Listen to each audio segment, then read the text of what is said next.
a 15% commission based on his total. And the easiest way to do this is just hit the equal sign on your keyboard.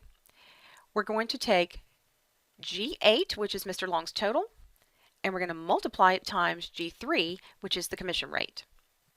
I'm going to go ahead and hit the enter key, and you'll see his commission is $176.25. And let me just make a comment here. A lot of times people think that you have to have a word or a function in every formula, and that is not the way it is. Think about this one. All I want to do is take one cell times another. There's not really a word for that, and I wouldn't need one anyway because there's no range here. So don't get caught up on that. Make your formulas as easy as possible.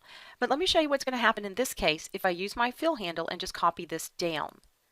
Look how I have zeros. Let's go see why. Well, we know this one's correct, obviously, but let's look at this first one. This one is taking G9, so it did move down like it should, but look, it also went down up here to cell G4, and there's nothing there. That's why I got 0. If I look at the one below that, again, it went down, G10, that's correct, but look up here, it's G5, that's not correct. So what's happening is it's moving down like it should to make the answer what it thinks should be correct. But what we want is a little different this time. We want the total to move down in the formula, but we never want G3 to change.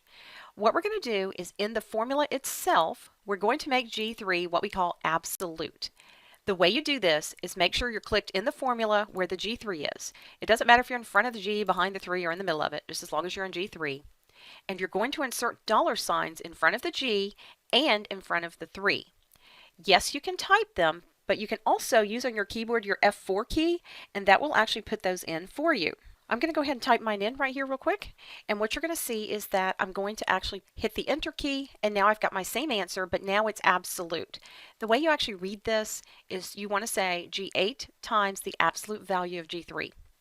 If I copy these down now, notice they're all going to say G9 times the absolute value of G3. This one will say G10 times the absolute value of G3. And that's how you do an absolute value. Now, one thing I just want to give you a little heads up on, in Module 12, we're going to talk a little bit about working with names.